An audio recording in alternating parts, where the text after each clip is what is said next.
reorganizing this whole section here of the apothecary through and take off every single herb that's here. So you're going to know every single thing that's on this shelf. I'm going to give you some tips if you're trying to build your apothecary of which herbs that you actually need to get started, different ways that you can organize your apothecary depending on what your particular need is. So next we have yarrow on top of yarrow. This is yarrow leaf and powder. I'm sorry, this is leaf and flower, but I don't really see much flowers in here.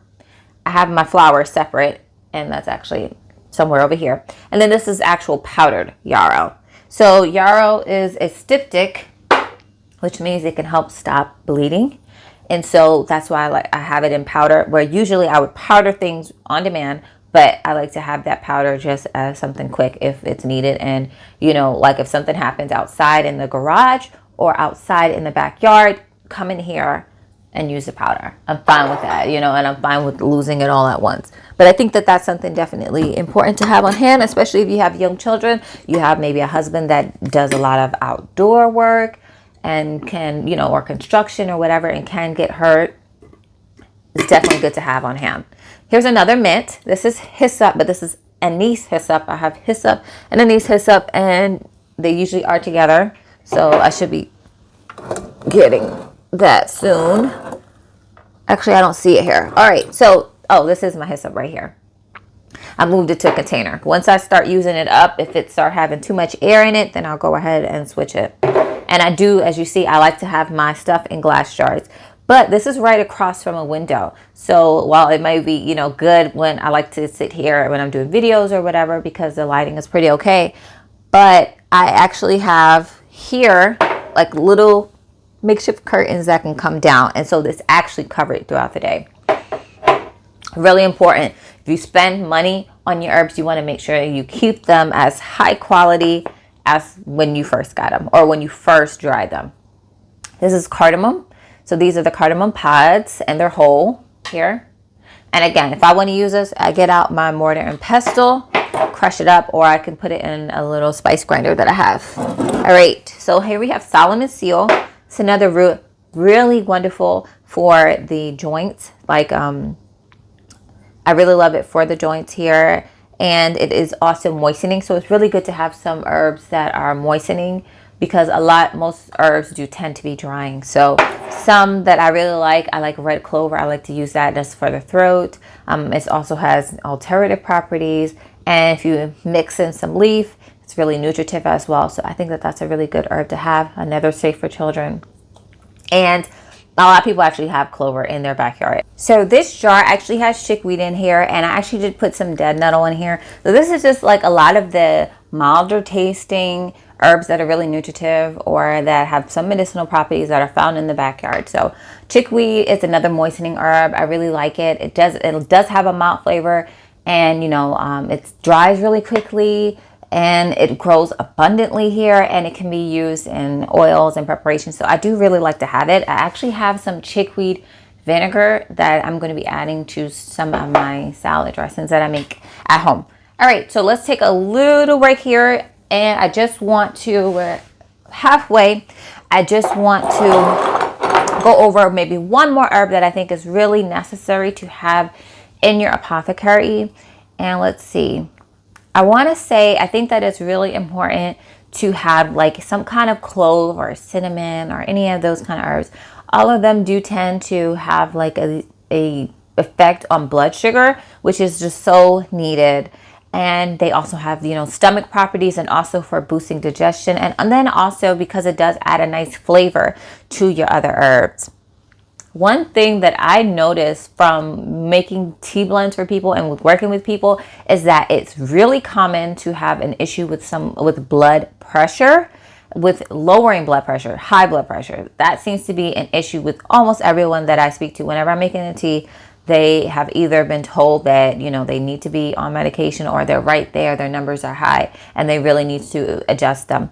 The second thing is people really want like a detox tea or a diuretic tea. It seems like water retention is actually a really big thing. And so I might not have even thought that it was as big of a problem as it is until I was actually working with a lot of people.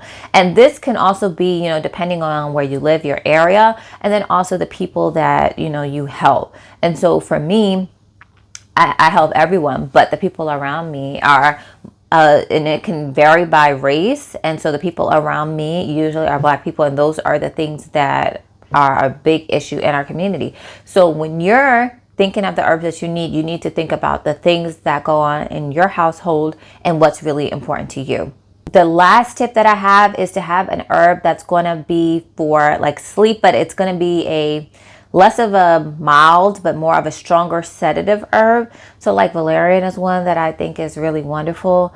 And the taste, the smell is what gets people. The taste is not that bad, but a lot of people don't love the taste either. But it can be mixed with other herbs.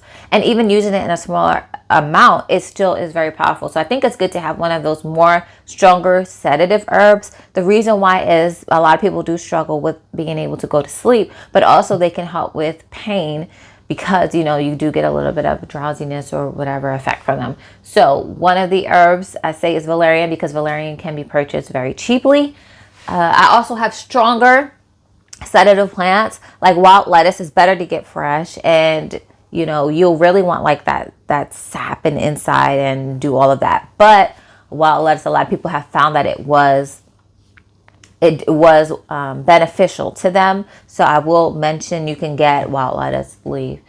Also, I bought some kava. Now that's much more of an expensive herb.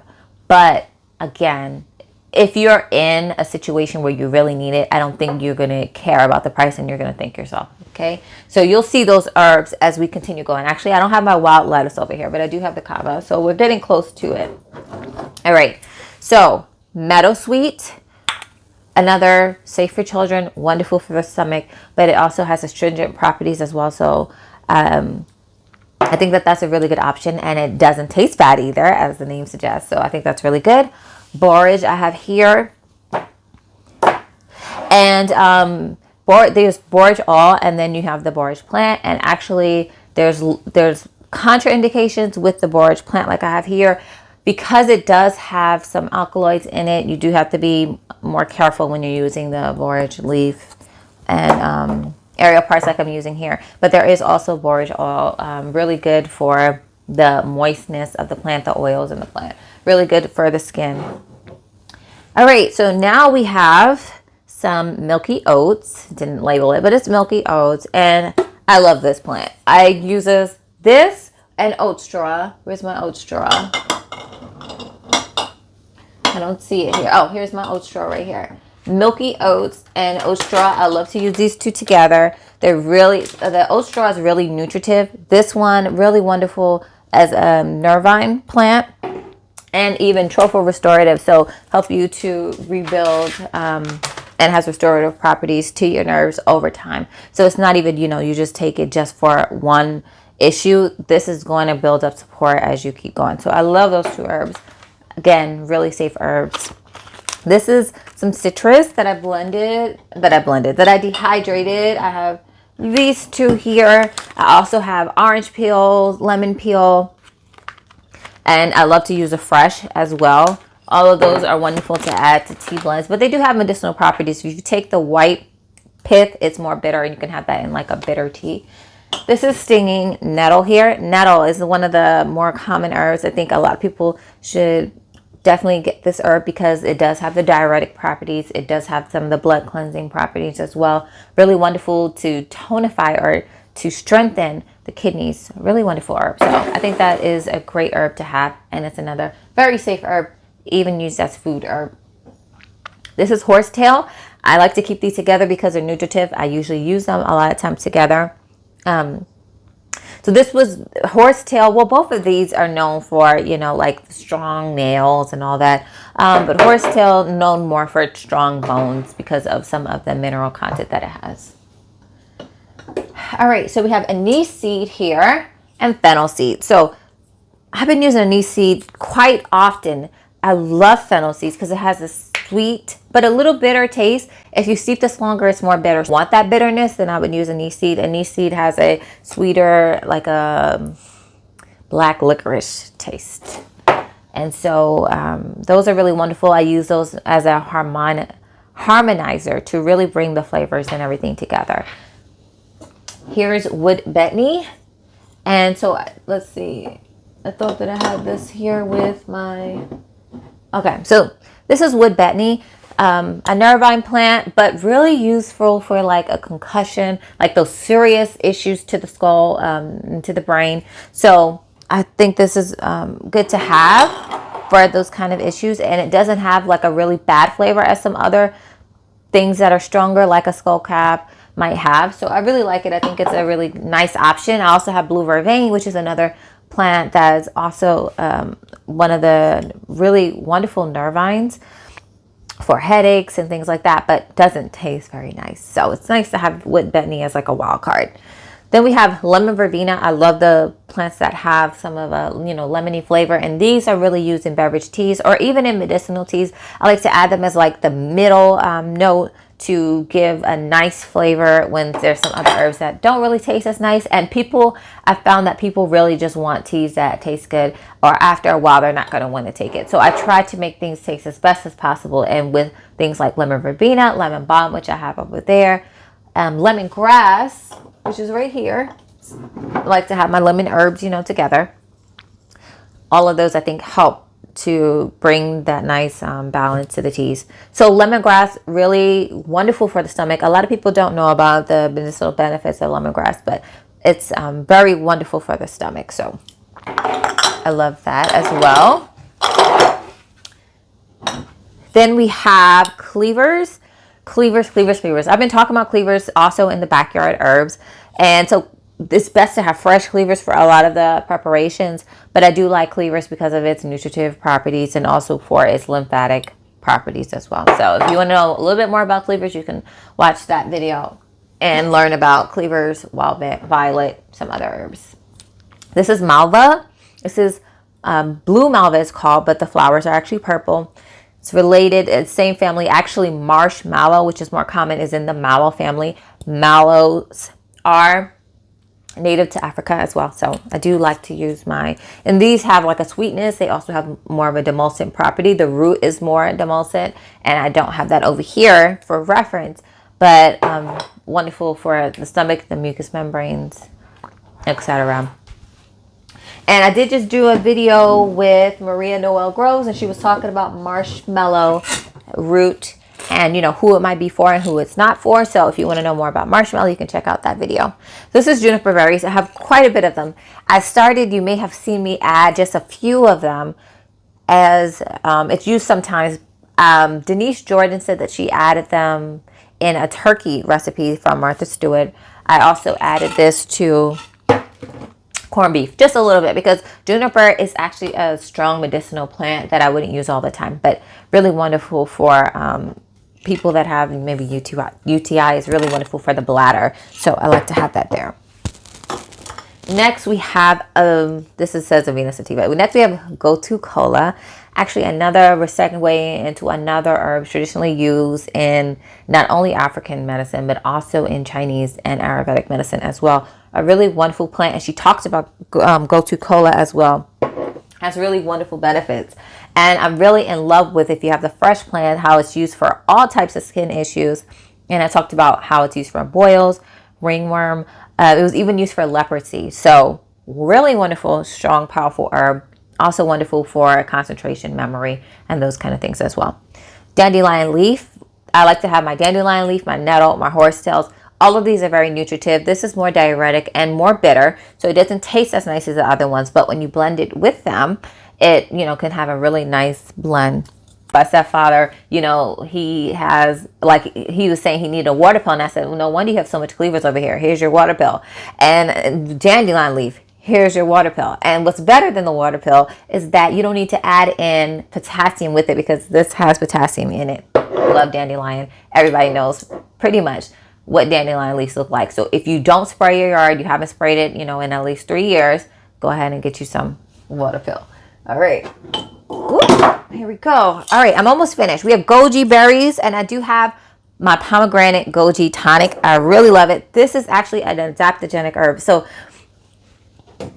it's not only roots, you know, there are some berries also that are, that are adaptogen as well. So really wonderful, really powerful. And these are also called lychee. This is this my dandelion root? Because I didn't write it. So this must be my dandelion root here.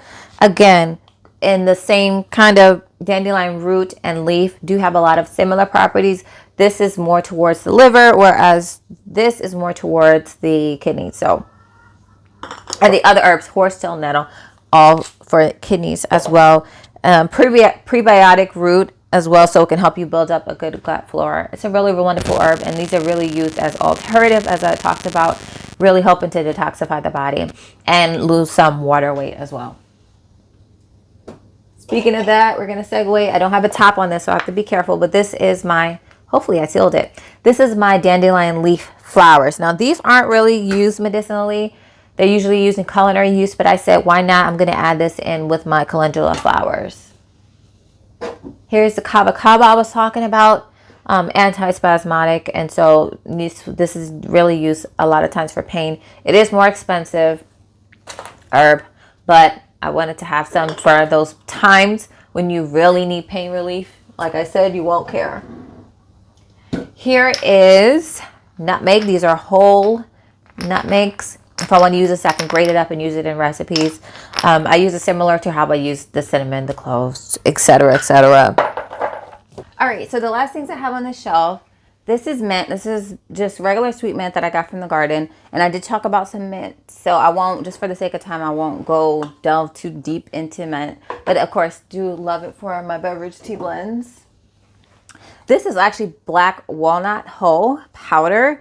And again, this is used in very similar to wormwood. It's anti-parasitic, but very strong. You don't just use it just, you know, just because. I know some people use it to detox. I wouldn't necessarily, I mean, I could see using it, but you have to be very careful in it. So I wouldn't just say it's a detox herb. Then lastly, this is actually diatomaceous earth. I've used this actually in a carpet cleaning blend. Also use it in making do-it-yourself toothpaste. So that's why I have it here. And actually, you can it is food grade that I get, and some people actually will drink it in water like they do with bentonite clay. Never done it, but that's also another use of it. So now I've finished cleaning this whole shelf, so now I'm going to get back to organizing it. And if you stay to the end, thank you so much for watching. And as always, I'll see you in the next one. Bye.